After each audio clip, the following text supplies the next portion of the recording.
Oh YouTube. Salut MRZ. Alors. Donc, on en était tout à l'heure sur la destruction d'une entité, entre autres le match. Et donc, ce qui m'avait dérangé, c'était sur le repository des entités. J'avais un in-memory entity repository qui était représenté par un set. Donc, le problème, c'est que l'entity by ID, on devait se balader dans tout le tableau des entités, et pareil pour le delete entity by ID, il fallait d'abord qu'on récupère l'entité par son ID pour la supprimer derrière. Donc, chiant. Assez chiant. Alors,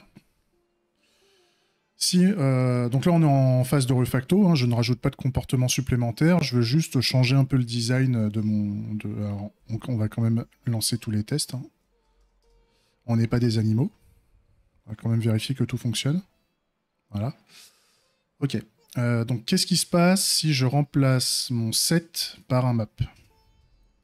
Par une map donc de chaîne de caractères.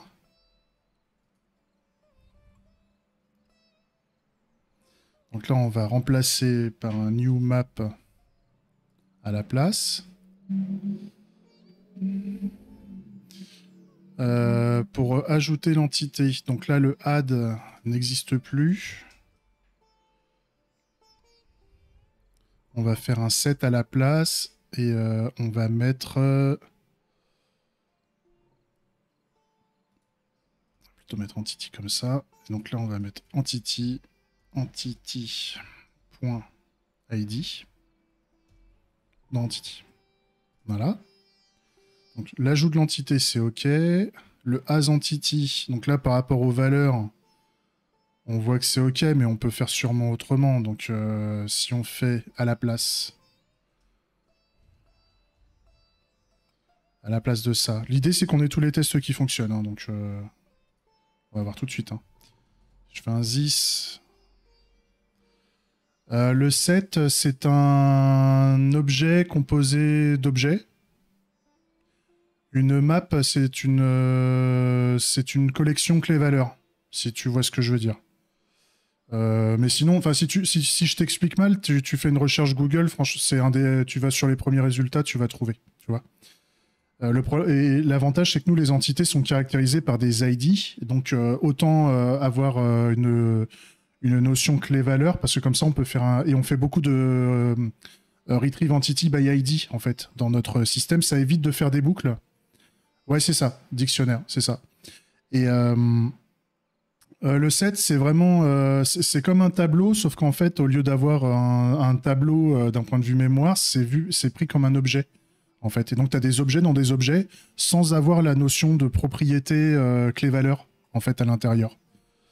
Au sens JavaScript, en fait. Si je dis pas de bêtises. Hein. Ça permet normalement d'itérer sur les tableaux de manière plus rapide. C'est-à-dire qu'en fait, quand tu veux boucler sur les tableaux, c'est plus rapide d'avoir un set. Et oui, et dans un set, je suis d'accord MRZ, ouais, dans un set, les valeurs sont uniques. C'est-à-dire quand tu mets quand tu as la signature de ton objet à l'intérieur du set, si tu remets la même signature, en fait, ça va la remplacer. Au lieu de parce que dans un tableau, tu peux avoir des duplications. En fait. Donc, grosso modo, si on veut itérer sur des objets, si on veut itérer sur un dictionnaire, c'est plus efficace de faire une map. Et si on veut itérer sur des objets, je sais pas comment on peut appeler ça, peut-être une collection. Un set, c'est peut-être une collection à la place d'un dictionnaire. C'est peut-être ça la différence. J'ai pas les termes précis. Hein. Mais grosso modo, le set est plus efficace que le tableau quand on veut itérer. Le seul truc, c'est que le set, par rapport à tableau, a moins de verbes. Il y a moins de comment? T'as moins de méthodes disponibles au niveau d'un set que par rapport à un tableau, à un array, en fait. Donc tu peux pas faire un split, tu peux pas faire tu peux pas faire plein de trucs en fait. Mais par contre, tu peux itérer dessus, et donc à partir du moment où tu peux itérer dessus, Bah, tu peux faire un peu ce que tu veux, quoi. Tout ça à prendre avec des pincettes, hein, parce que justement, je transite vers les sets et les maps au lieu de jouer avec des objets classiques et des tableaux d'objets, en général. Donc, c'est plus performant quand on veut boucler dessus, de ce que j'ai compris. Donc là, on a le as.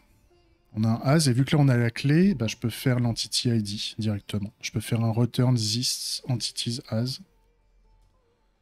Comme ça, j'ai pas besoin d'itérer, j'ai pas besoin de faire une itération. Si jamais on a la clé, bah c'est OK. Si on n'a pas la clé, c'est pas OK. Ça, c'est bon. Ensuite, alors le retrieve entity by class, pour moi, on est un peu obligé de boucler, justement. Je vais juste vérifier que d'un point de vue typage, ça a l'air OK. Ouais, générique entity, instance de la classe, OK, machin. Donc là, on va être obligé de boucler. Mais par contre, on ne le fera plus beaucoup, ce truc-là. On va même éviter... À un moment, je vais essayer de virer ce truc-là, le retrieve entity by class, je vais essayer de le virer pour me forcer à faire du retrieve by ID, en fait. Mais à voir. Je pense qu'on va être obligé d'utiliser ça de temps en temps, et lui aussi. Le retrieve entity that have component, on va être de temps en temps obligé de l'utiliser, mais j'aimerais éviter de le faire. Par contre, voilà, le retrieve entity by ID, au lieu d'utiliser un bouclage à la con, maintenant, on va faire un this... alors, je vais garder le message d'erreur quand même. On va faire un... On va vérifier ce que ça fait. Entities, get entity ID. Donc voilà, je mets l'identifiant, mais par contre le get c'est du undefined. Voilà, ça me donne une generic entity ou undefined. Donc je vais faire un const entity égale. Voilà. Donc on a soit une generic entité, soit undefined. Et donc si on a l'entity, return entity. Return entity. Voilà, et puis bah sinon on va péter l'erreur en fait. On va péter l'erreur. Ouais. Ensuite, le delete. Donc là, le delete, normalement, j'ai juste besoin... Le delete a besoin d'un ID. Et donc voilà, j'ai l'entity ID. C'est comme ça que j'ai codé ma business logic. Donc normalement, je ne fais que changer l'implem. Ça, c'est ma technologie in memory. Je peux, demain, si je veux faire un tableau, si je veux faire autre chose, on s'en bat les couilles. Donc, je lance mes tests. Et là, est-ce que c'est OK? Ou est-ce que j'ai tout pété? Ça marche. Ça marche, et quand on regarde la vitesse d'exécution, j'ai pas l'impression qu'on ait une grosse différence. De toute façon, c'est ridicule. Ils sont où? 235 qui passent, 136. C'est OK. 225.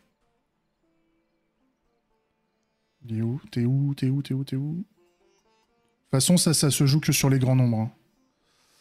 Ouais, ça se joue que sur les grands nombres. Hein.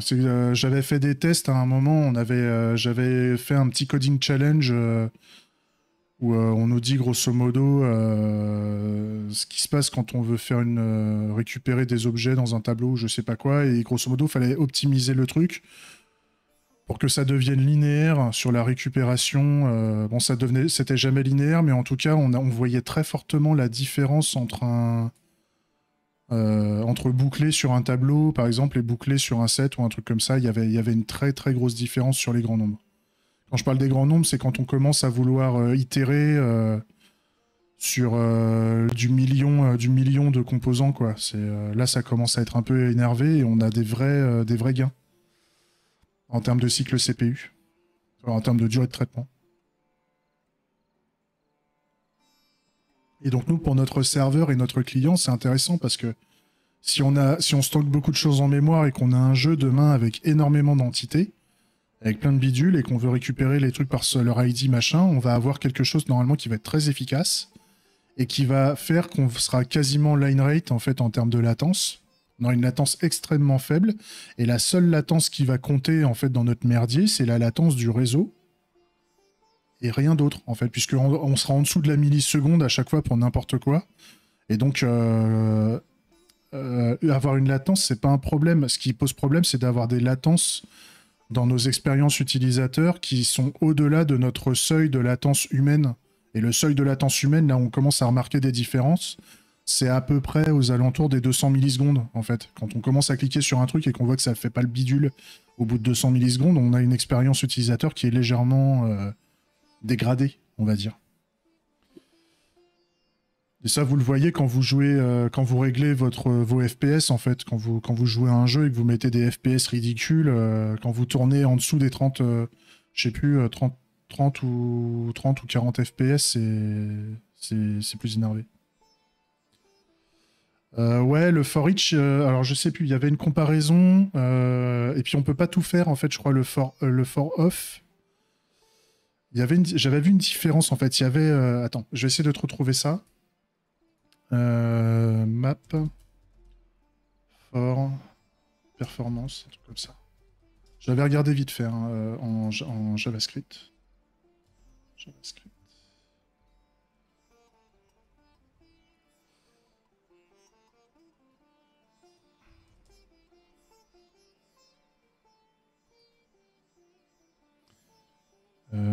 Attends, je regarde. Hein. Je vais te trouver un truc.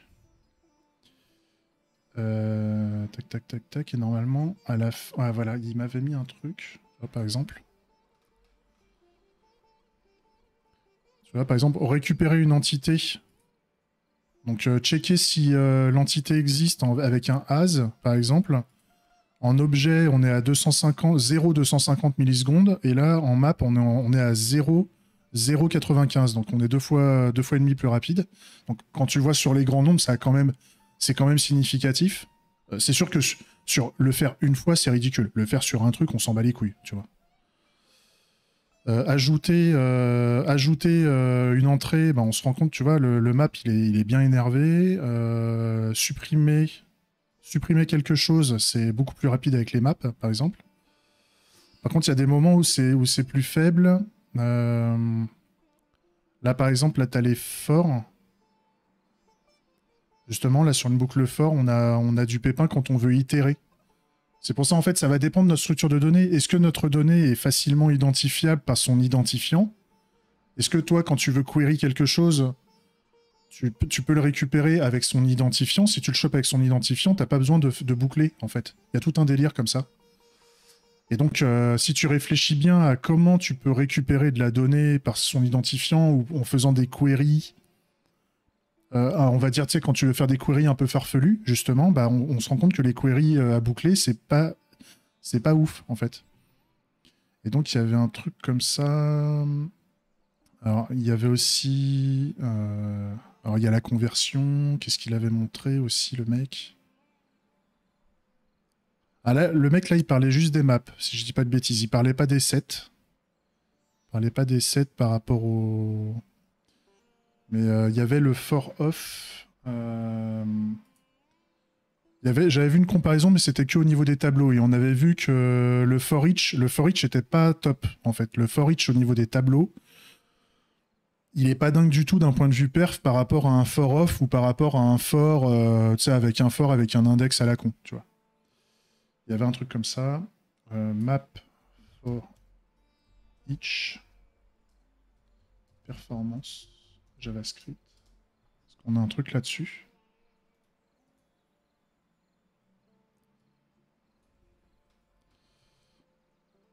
Ouais, non, ça c'est au niveau des tableaux justement. Bah, c'est le sujet au niveau des tableaux en fait. Ils ont fait un espèce de bench. Non, bah non plus. Ils sont chiants.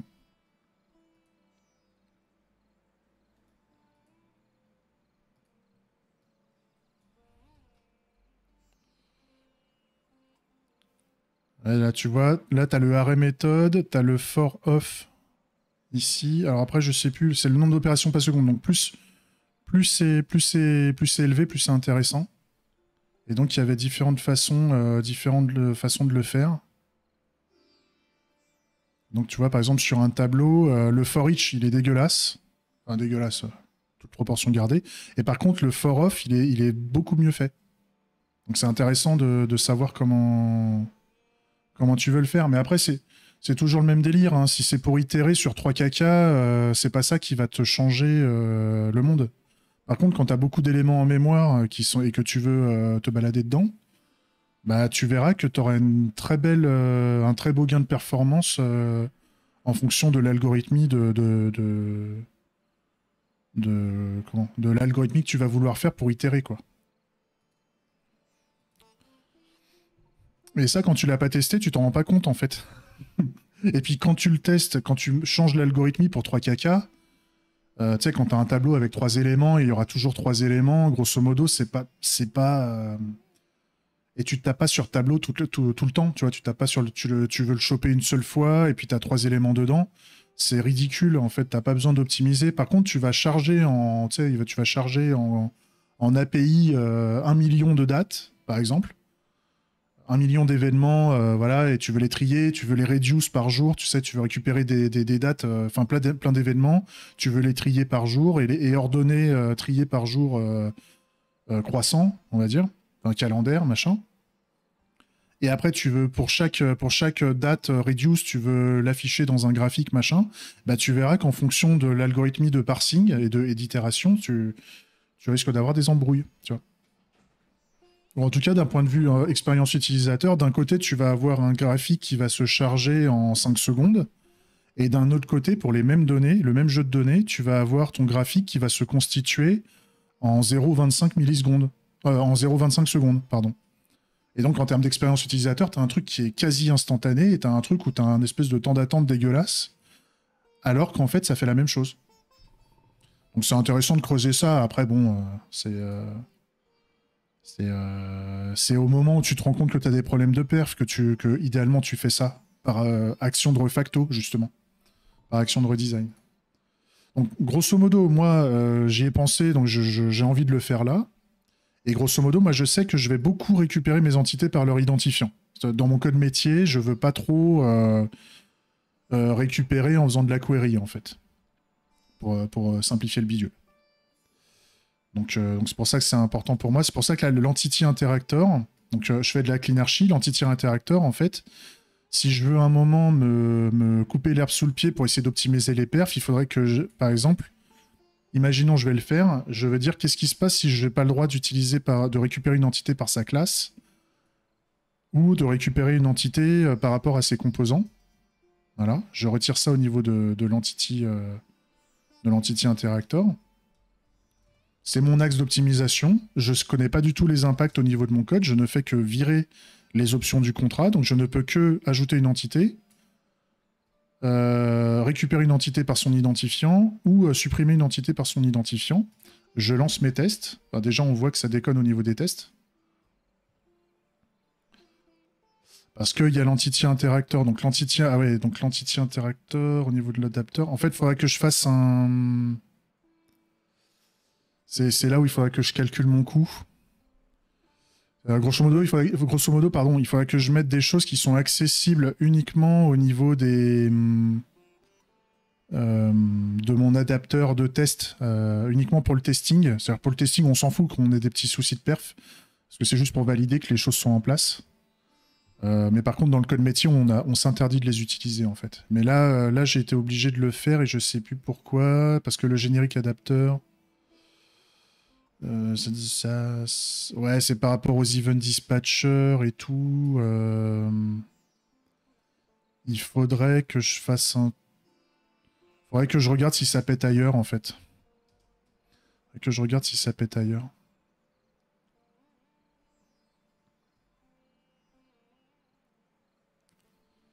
Par exemple, là, pour le moment, on n'a que les tests qui déconnent. Donc, ça voudrait dire...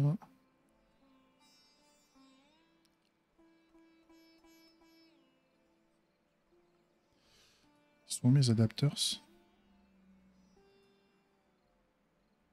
Ah oui, et donc là, ouais, par exemple, il faudrait que je fasse... Ouais, donc, par exemple, il faudrait que je fasse un truc en plus, en fait.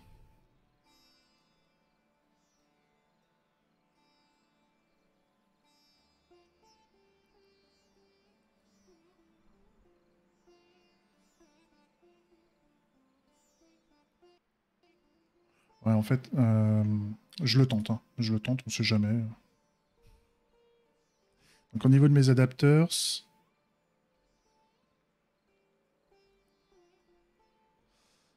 Et ça. Donc là, au niveau de mes adapteurs, je veux des testing adapteurs, en fait. Puisque là, je suis au niveau de mes tests.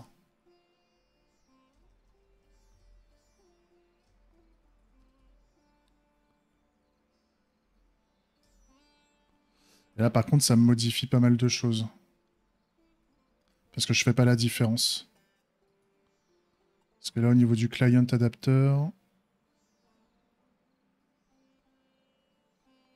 Ouais, en fait, il faudrait que je fasse une séparation en termes d'interface entre des méthodes que j'ai besoin au niveau de mes tests et des méthodes que j'ai besoin uniquement au niveau de mon code métier. Et ça, bon, ça serait un peu trop lourd et je vais pas avoir le temps aujourd'hui de le faire. Ça vaut pas le coup. Mais ça serait une piste. Ça serait une piste pour vérifier que mon code métier, il n'a pas accès à ce contrat-là, en fait. Au contrat que j'ai modifié, en fait. C'est pour forcer le fait qu'il n'ait pas besoin de... T'es où? Entity interactor. Il n'a pas besoin d'utiliser ces trucs-là. En fait. Il n'aurait pas besoin d'utiliser par composant et par classe. Pour optimiser le truc. Mais là, je reviens en arrière parce que... À la base, j'avais pas prévu de partir là-dedans. J'ai d'autres trucs à foutre.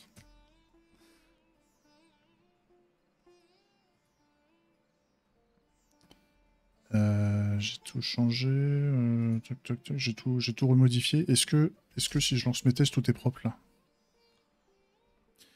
Le plaisir d'avoir une test suite. Justement, on peut se permettre de partir dans des expérimentations comme ça. C'est pas grave, en fait. Vu qu'on a tout notre code qui est testé.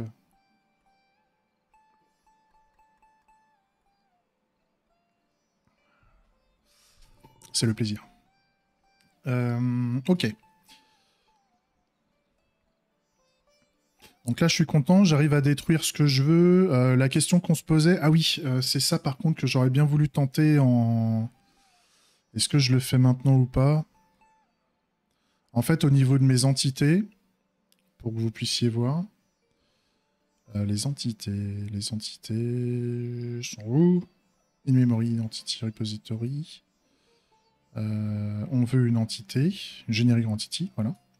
Donc une generic entity, qu'est-ce qu'elle a? Elle a un ID, donc ça c'est par rapport à la définition de l'ECS. Une entité est caractérisée par son identifiant et rien d'autre. Et par contre, on a la capacité de lui ajouter, de lui affecter des composants.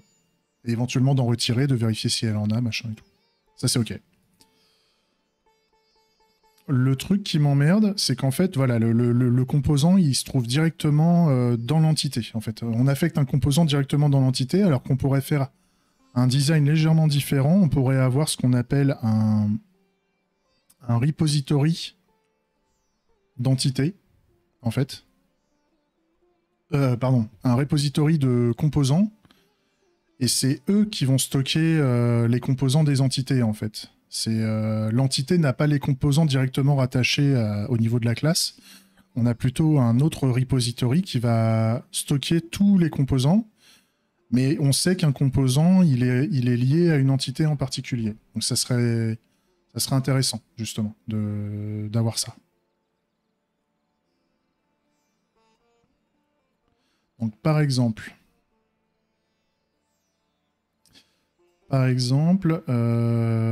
au lieu d'avoir le composant ici, ça pourrait être intéressant d'avoir le... Je le tente, hein. Je le tente parce que ça m'intéressait de le faire depuis pas mal de temps et ça me permet aussi de stocker les composants par ID, c'est-à-dire pareil pour les supprimer et tout ça, ça me permet d'avoir un inventaire clair à la fin quand je veux tester, je veux vérifier que j'ai plus de composants de disponibles par exemple. Ça, je trouve ça intéressant. De ne pas faire un lien ferme entre l'entité et ses composants en fait. Quoique c'est à voir. C'est à voir. Est-ce que je me casse le cul? Est-ce que je me casse le cul?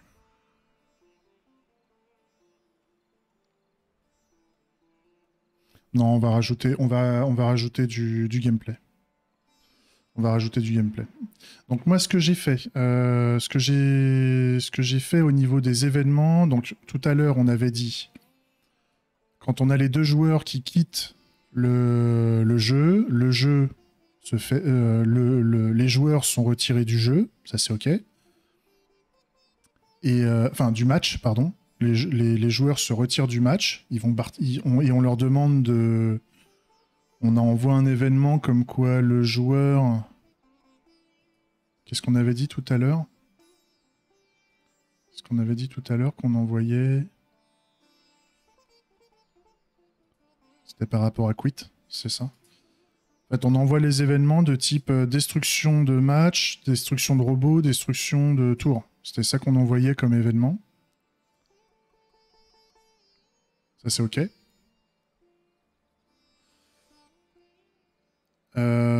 Par contre, ce qui serait bien, quand on détruit le match, normalement, il va avoir une... Le match, normalement, il a la grille de rattacher. Ça, il va falloir qu'on le teste. On avait fait juste ça ce matin. Quand les deux joueurs quittent, on détruit ça. Et on n'avait pas fait autre chose. Ah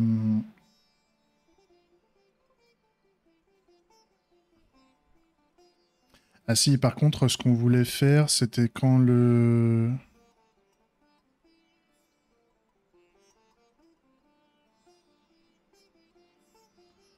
joueur quitte le match, il faudrait qu'on envoie des événements supplémentaires au joueur pour l'envoyer au main menu. Hein. C'était ça qu'on voulait faire au niveau du joueur.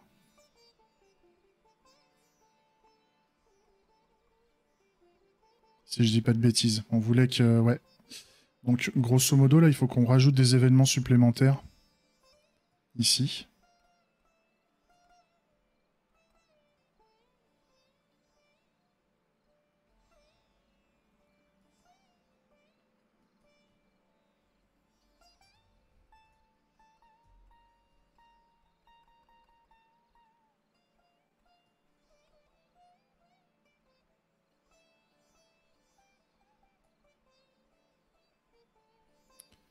C'est... Il faut que je me mette un...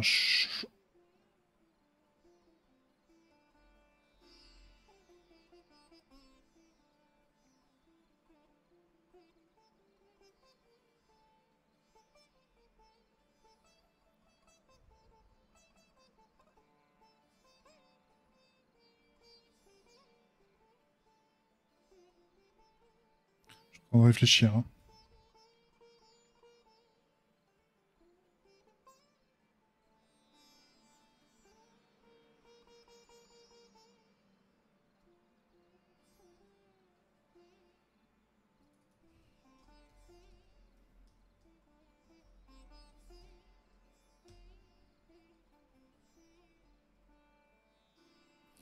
La target entity ID, ça va être un main menu.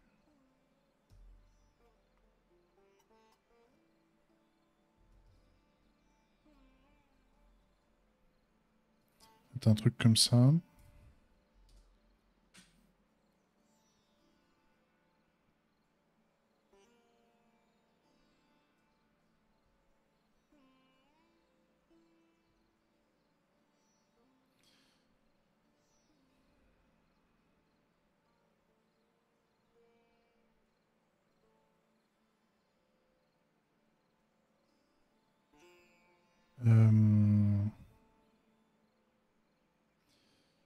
C'était le phasing system hein, tout à l'heure qui faisait ça. Il me semble. Non. C'est quel événement? C'est le kit. C'est le serveur match system, je crois, qui a le on-quit match. Ouais, c'est ça. On-quit match.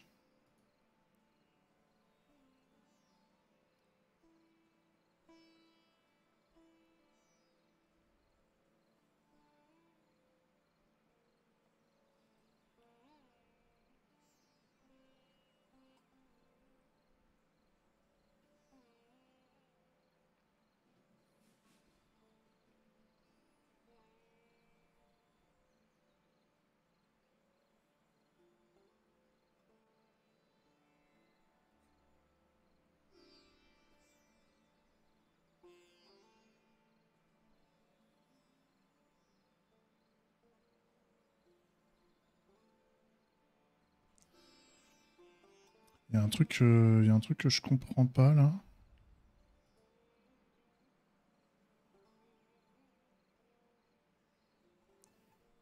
Ouais, je les avais rajoutés ces trucs-là, mais normalement... Déjà j'ai fait de la merde.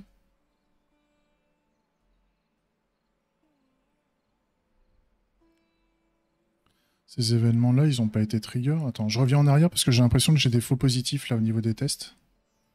Attends. Parce que là, le Destroy Robot et le Tower Event, là, ce truc-là, il est pas... Ah oui, non, j'avais mis des skips. C'est vrai, j'avais mis des skips sur ces trucs-là. Oui, bah non, bah maintenant, il faudrait plus les skips. Il faudrait plus les skips. Donc justement, moi, ce que je veux, c'est une fois qu'on a détruit le match, enfin, en même temps qu'on détruit le match, vu qu'on a les deux joueurs qui se barrent, on veut qu'en parallèle, on ait l'événement suppression du robot et suppression de la tour.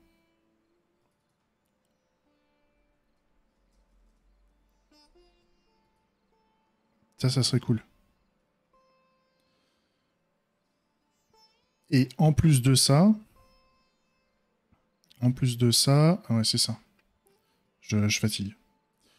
En plus de ça, on veut que le joueur, on veut dire que le joueur, on lui affiche le main menu, grosso modo. Il quitte le jeu, enfin, il quitte le match.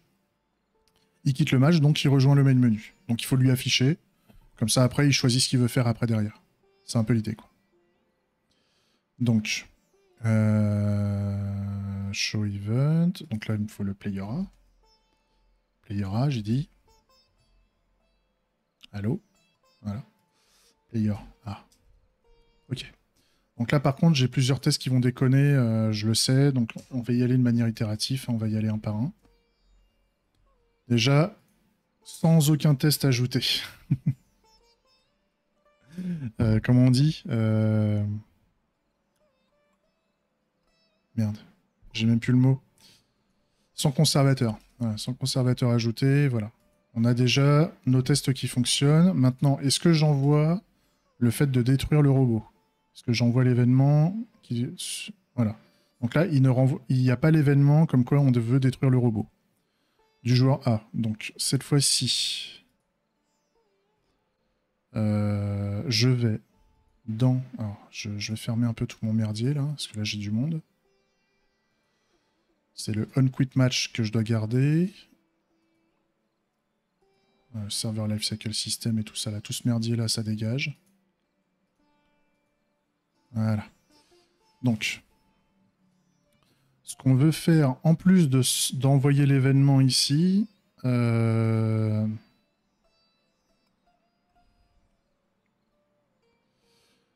qui serait bien, c'est...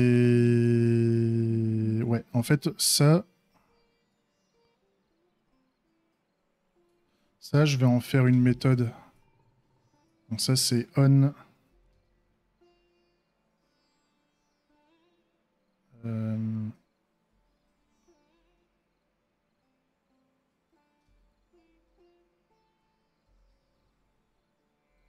player...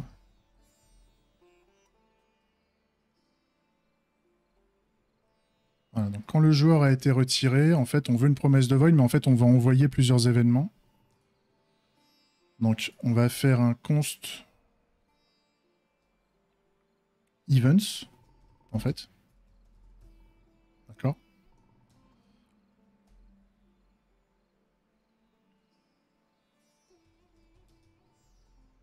Donc là, j'en ai pas beaucoup, donc je m'amuse à faire un arrêt quand même. On va pas déconner. Et en plus, on va utiliser le promise all, et le promise all utilise des arrêts. Donc un nouveau new game event arrêt.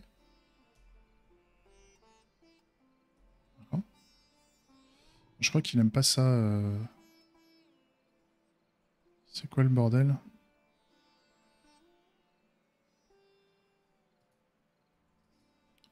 Je crois qu'il aimait pas ça. En fait, il faut que je fasse un game event. Non, deux points. Game event arrêt. Et je fais un tableau comme ça. Et donc là, je vais faire un event push. à la limite, je peux l'instancier avec déjà des événements, en fait. On va faire un... C'était quoi? C'était un destroy... robot. Donc là, j'aurais besoin de connaître le robot ID. Attention. Chose que je ne connais pas de base. Donc le robot ID, je le connais. Enfin, je le mets en dur. Pour commencer. En fait, l'idée, c'est qu'on commence comme ça, puis après, on va rajouter... Enfin, on va retirer le fait d'avoir des variables en dur, quoi. Destroy... Non. Robot. Tower, pardon. Tower player A. Et donc, si jamais on a le playable component machin à 0, bah, je rajoute en plus le destroy match là-dedans. D'accord. Là, par contre, ça sera un if. Voilà, comme ça, je rajoute un événement en plus. Et ensuite, je fais un return.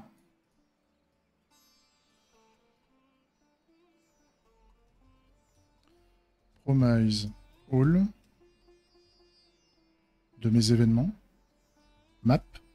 Non, de mes événements. Non. Je vais jamais y arriver. Events map. Donc pour chaque événement, en fait, ce que je vais faire, c'est que je vais faire un this event. Enfin, je vais faire un event. Je vais jamais y arriver. Event. Je suis fatigué, hein. Je suis en train de digérer, c'est pour ça que je rame du cul. Hein. On connaît. Donc là, il faut que je fasse un this send event de l'événement. Voilà. Pour chaque événement, on va faire un this send event. Et donc derrière, on va faire un zen. Donc si jamais tout s'est bien passé, normalement tout ça c'est des promesses de void.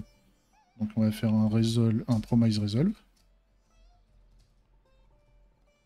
Il n'y a pas de problème. Et si jamais on a une couille, on va faire un catch quand même. Error.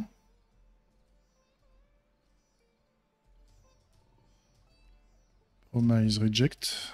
Cette fois-ci avec l'erreur. Voilà. Par contre, j'ai des problèmes un peu partout. Donc, game, c'est la merde. Ça, c'est bon. Au niveau des quits. Oui, donc là, il m'emmerde un peu parce que... Bon, après, c'est que les imports, donc ça, on s'en fout. Je lance mes tests. Est-ce que c'est OK? Donc, les tests passent. Et en plus, j'en ai trop fait parce que là, j'ai juste checké au niveau... j'ai juste fait un tower. J'ai juste fait le robot, justement. Donc là, je rajoute juste... le robot. Et pour la tour, c'est le test suivant. Ok.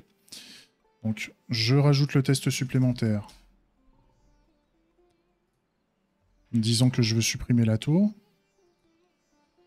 Je rajoute... Ah. Je vérifie que j'ai un test qui plante. Toujours. Même si on a tendance à l'oublier quand on veut aller un peu vite. Ok. Donc là, je veux rajouter...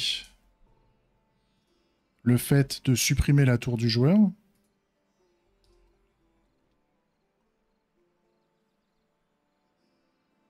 Ok.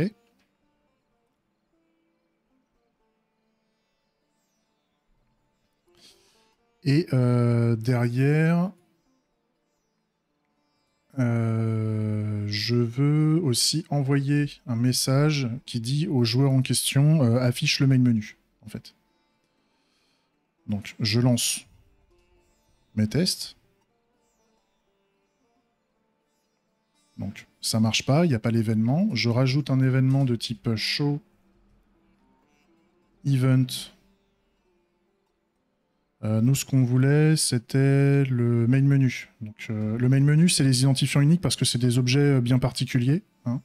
Donc, je peux les mettre en dur si je veux main menu. Et là, je mets un main menu ID. Mais en fait, je l'utilise même pas, ce truc-là, parce que c'est par le type main menu, en fait. Ah, bref. Ce truc-là, le main menu entity ID, il sera utilisé en production, grosso modo. Par contre, là, le player ID, bah, pour le moment, je vais mettre un player A pour aller vite, en fait. L'idée, c'est de très vite résoudre mes tests Et ensuite de réfléchir comment retirer là mes imports, là, là si je retire mes imports d'identifiants, là, mes entity IDs, si je garde tout sauf enfin, si je vire tout sauf main menu, là, ces trucs-là, il faut que je trouve un autre moyen de les avoir. D'accord? Donc, ce qui est important d'avoir, c'est le joueur, en fait. Donc, il faut faire on va faire un const player ID. Sur le player ID, le joueur a des informations sur sa tour et son robot, en fait. Donc, ce que j'ai fait. Ça, j'aurais pu faire une technique d'extraction quand même. J'aurais pu me respecter, mais je le fais pas. Ok. Je transmets mon joueur en plus sur le onPlayer remove, en fait. Tac.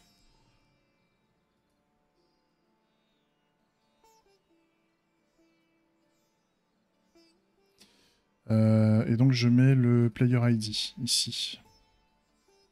Je rajoute player ID.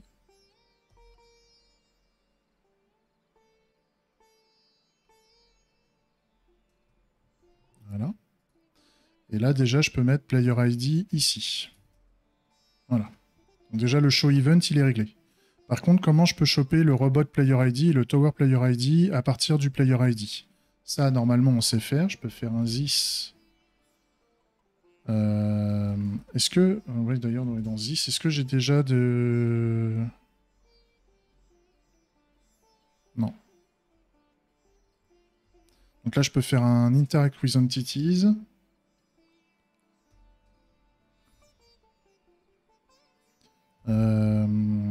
Entity by ID. Player ID.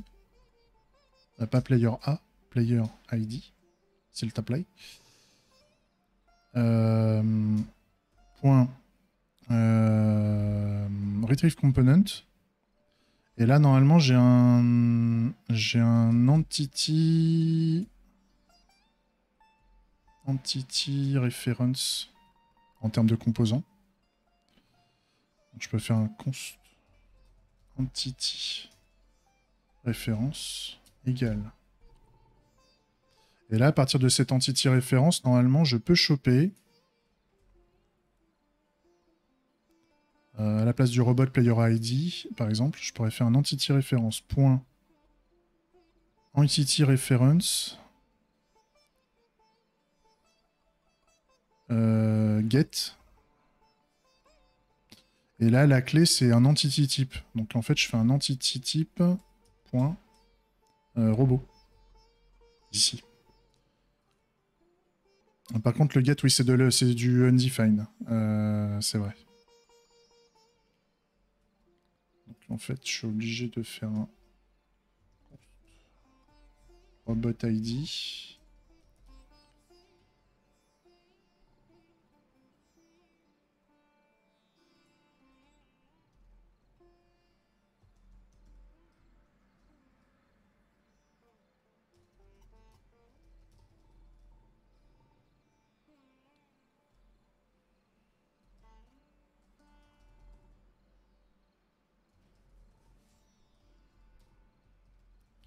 Missing on player entity référence component.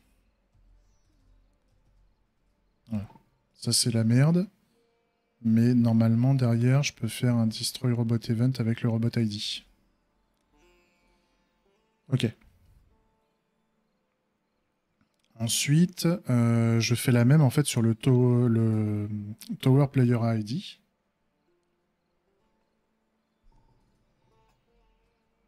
Ça, je peux pas le faire.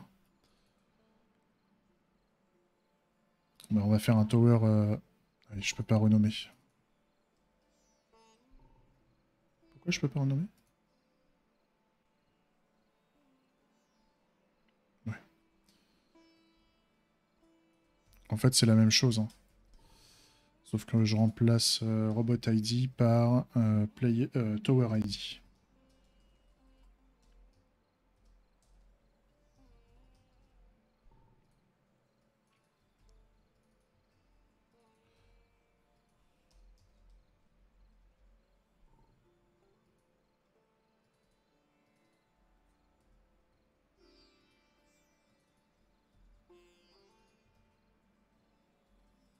Voilà. Donc, je retire Player ID. Sur un moment, je l'ai réimporté en faisant de la merde.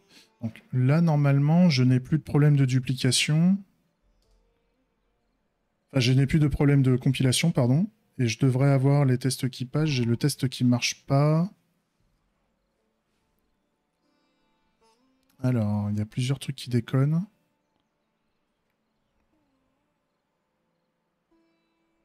Oui, en fait, j'ai besoin d'avoir, dans mes tests, j'ai besoin d'avoir le joueur en place. C'est normal. C'est... Ça se comprend. En fait, j'ai besoin d'avoir une entité joueur. Je ne l'ai pas rajouté, en fait. J'ai juste rajouté le playable. Donc, il me manque des prérequis. Il me manque des prérequis à mes tests, en fait.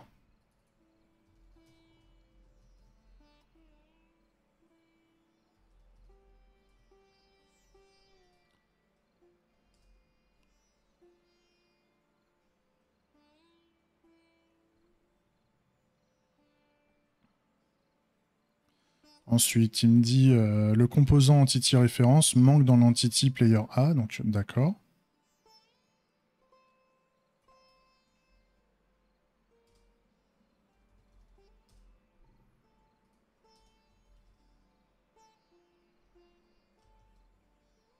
Add component, new entity référence.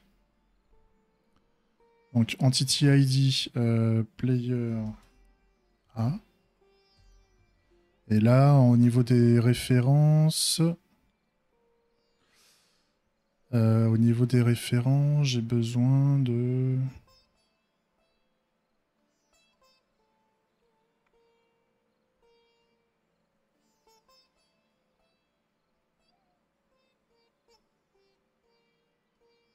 Oui, bah de toute façon, il va me dire ce qui va manquer. Donc je peux faire new map, tac, avec un tableau. Comme ça. Donc déjà un tableau vide, hein, il va me dire ce qui va pas. Je me laisse guider.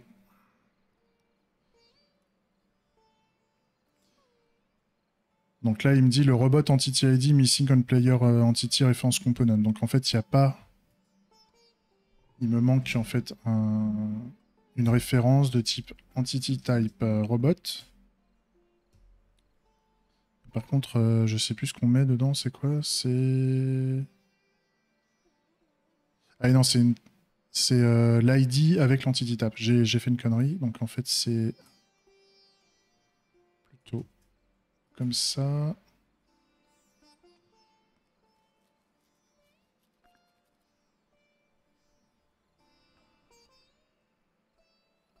C'est comment l'entity référence? Ah ouais, c'est vrai, je me rappelle que ce truc-là, je voulais le modifier aussi parce que c'était un peu chiant. Ah ouais. En fait, j'ai fait, au lieu de faire une map avec l'ID et l'entity type, parce que c'est chiant après à récupérer, je m'étais dit que ça aurait été bien là-dessus de faire l'inverse. C'est-à-dire de faire une clé entity type, et au lieu de mettre une string, parce qu'on pourrait avoir plusieurs entités avec le même ID de référencé, enfin, on pourrait avoir, pardon, c'est pas ça, non, on pourrait avoir plusieurs entités différentes, d'ID différents avec le même entity type, en fait, de même type. Et donc j'aurais fait un set, et ça je l'ai déjà fait ailleurs. Je l'ai déjà fait ailleurs, mais je l'ai fait où si c'était pas là? C'est où que je l'ai fait ce truc? Parce que ça, je sais que je l'ai déjà fait quelque part. Et... Ah, c'est dans mes événements. C'est dans mes événements que j'ai déjà fait ça, normalement. Et donc l'idée, c'était de mettre, un peu comme dans les événements, c'était de mettre la... Et comment je l'avais noté dans mes events, ce truc?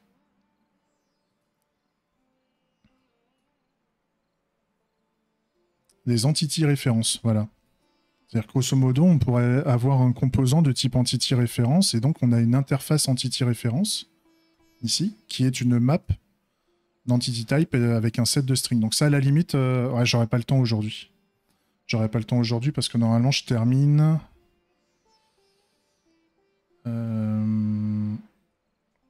C'était à quelle heure? Putain, je me fais bombarder de... Ah, je termine dans même pas 10 minutes, en fait. termine ma journée dans même pas 10 minutes. Il faut que j'amène mon frangin à la gare. Donc, je termine tôt aujourd'hui. J'aurai pas le temps. Par contre, il faut que je me le note. Ça, à la limite, je vais faire péter la compile dès que je résous ma merde. Là, je vais faire péter la compile. Donc, en fait, je vais faire ça vite. Hein. On va mettre le robot pour le moment. Robot player AID ici. Et donc là, j'ai fait de la merde au niveau de mon serveur ici. Il faut que je fasse un... Donc là je peux pas le faire comme ça, l'entity référence là, parce que c'est à l'inverse, justement. Donc là, il faut que je fasse un for each. Entity ref.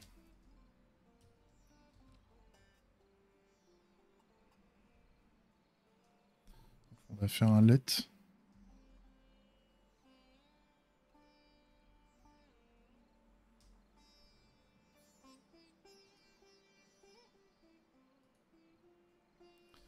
If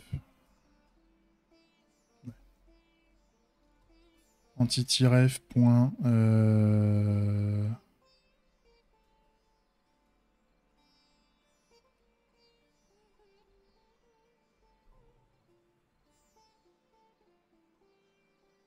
Et donc en fait, ouais, mais j'ai pas la valve. Ouais, attends, faut que je mette entity-ref. Je crois que c'est qui est entity-ref, je sais même plus. Je me souviens jamais. Donc là, c'est entity type. Et ensuite, ouais, donc ça, en fait, ça, c'est la key. Et ça, c'est l'entity type. Si je dis pas de bêtises. Donc si... C'est ça. Si l'entity type... Attends, on va y arriver. Si l'entity type est égal à entity type point... Non.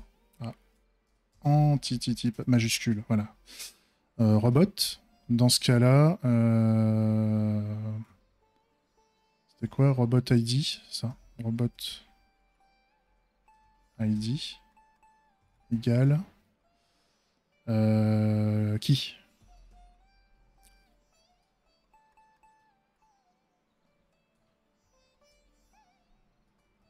Voilà. Ok. Et donc ensuite, il y a la Tower ID qu'il faut faire, il faut faire pareil en fait. Ok, limite, je vais mettre les deux au début, pas s'emmerder.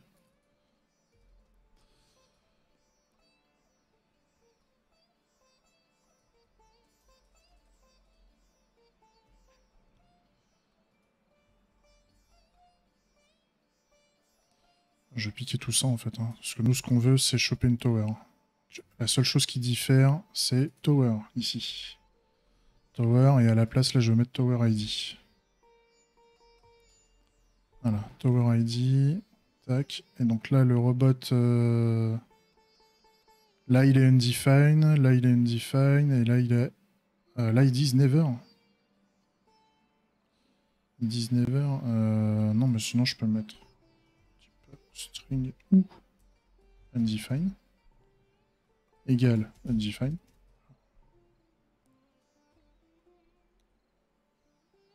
Ouais, d'accord. Et donc là... Ok, donc là, normalement, c'est alimenté. Donc, si je relance mes tests, là, maintenant, qu'est-ce que ça dit?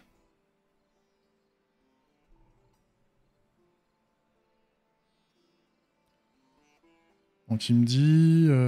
la tour n'est pas référencée. Donc, je retourne dans mon test, je rajoute une tour en ref.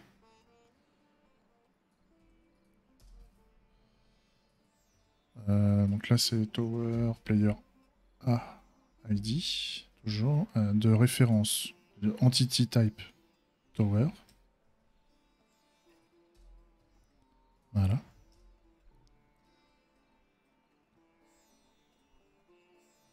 Là, ça y est, j'ai moins de tests qui déconnent. Par contre, j'ai toujours un truc qui va pas. Ouais, donc c'est le test suivant, en fait. Il manque le player B et compagnie, donc il faut que je fasse ça. Il faut que je le rajoute ici.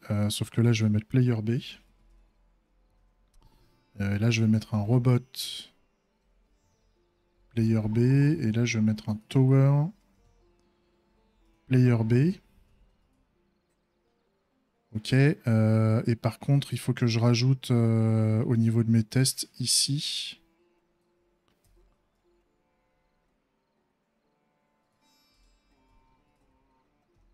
Voilà.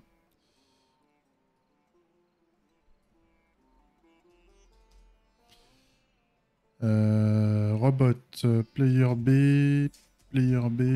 et là, player B. Et là, ça dit quoi? Là, c'est OK. OK. Donc là, j'ai mes tests, j'ai mes 3 événements qui sont envoyés, et quand j'ai les 2 joueurs qui sont retirés du jeu, qui sont partis du jeu, je détruis le match. Pardon, quand je parle du jeu, je dis le match plutôt.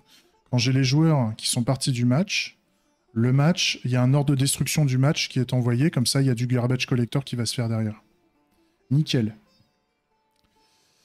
Nickel. OK. Et donc, j'ai mes tests qui fonctionnent bien. Le seul truc que je voudrais faire maintenant, c'était donc au niveau de mon... C'était quoi? Oui, voilà, c'était le entity référence, là. Le composant entity référence. Au lieu de faire une entity référence de maps de string machin, en fait, il faut que je fasse autre chose. Je sauvegarde ça. Et c'était au niveau de mes événements, event... Et je pense qu'après, on va s'arrêter là pour aujourd'hui. Je vais juste faire péter la compilation pour savoir sur quoi repartir. C'était au niveau des game events. Voilà. Au niveau de game event, en fait, on a... Voilà, je mets un typage à la place de type entity référence qui est l'inverse. D'accord? Entity référence, c'est une map entity type avec un set de string. Alors que là, dans mes entity références, le composant qui contient mes références, j'ai fait une map de string entity type. Donc c'est pas l'inverse, mais c'est presque l'inverse en fait. Donc en fait, on va... Ah merde, j'ai fait un CTRL-C, game event, entity référence.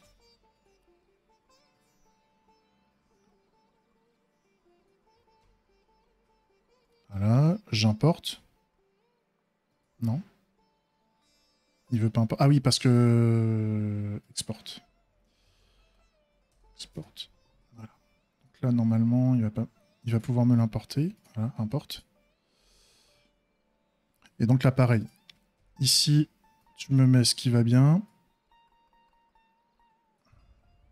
Voilà. Comme ça, entity type, ça dégage. Il va falloir que j'arrête. Et là, maintenant, voilà, j'ai mes problèmes de compilation un peu partout. Je savais que mes tests marchaient bien. Et donc maintenant, je sais que ça déconne. Je sais que ça déconne, et donc c'est OK. On va pouvoir travailler avec ça. Le truc que je m'autoriserais à faire, par contre, au niveau de mes composants, là, on voit, là, j'ai mon entity référence, là, j'ai un composant qui contient juste de la donnée. Je vais quand même m'autoriser, au niveau de ce composant-là, de me mettre quelques helpers pour pouvoir accéder à de la donnée là-dedans. Hein. C'est-à-dire que je vais pas m'autoriser des commandes. Je vais pas m'autoriser... enfin, ce truc-là, il est accessible publiquement, mais je vais sûrement me faire des helpers pour que ça aille plus vite. C'est-à-dire récupérer un seul élément et faire la gestion d'erreurs et tout le merdier. À voir. Ok, bah on reprend là vendredi. J'aurais voulu faire plus aujourd'hui, mais bon, on a fait quelques petits trucs quand même. On a rajouté pas mal de petits tests. On n'a pas encore terminé notre jeu est pas jouable hein, pour le moment. Grosso modo, c'est ce que j'expliquais ce matin. On a toute cette séquence-là qui va bien. Donc on a le fait de rejoindre un match simple, normalement, qui est plutôt bien géré. On a le grand phasing au niveau du jeu. On a la condition de victoire qui enclenche la victoire qui est faite. Et quand on a la victoire, on a la possibilité de retourner dans le menu principal et de quitter le match. Donc ça, c'est fait. On a notre tour, on a les tours par joueur, on a les tours et les robots. On a la gestion du tour par tour, là, le grand phasing tour par tour qui est géré, par contre. Et on sait que pour passer d'un tour à un autre, d'un type de tour à un autre, il faut qu'on envoie un événement de type end turn ou un truc comme ça. Ça, c'est géré. Par contre, ce qu'on peut faire à l'intérieur de chaque phase, c'est pas traité. C'est-à-dire ce qu'on peut faire à la phase de préparation de jeu, ce qu'on peut faire à la phase de placement, etc., etc. Le fait que quand c'est la phase robot, bah, en fait, on a le robot à piloter, donc le robot peut se déplacer et ou tirer, par exemple. Donc tout ça c'est pas fait. Hein. Tout ça, c'est pas fait. On n'a même pas fait les cellules au niveau de la grille. Il y a encore plein de trucs à faire. Il y a encore plein de trucs à faire pour pouvoir avoir le jeu avec ses minimums de règles de gameplay jouables, on va dire. En vrai match. Mais ça va venir dans le temps. Ça va venir dans le temps. Et puis une fois qu'on aura atteint ça, dès qu'on a les règles de gameplay minimum, en fait, on va passer en mode intégration. Et on va s'assurer qu'on puisse avoir un peu de graphisme qui soit remonté.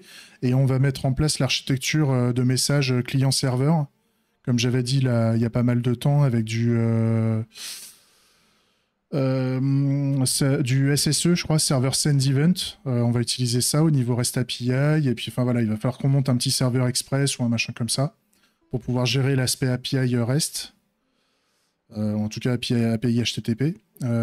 Et puis, il va falloir aussi qu'on regarde au niveau déploiement continu.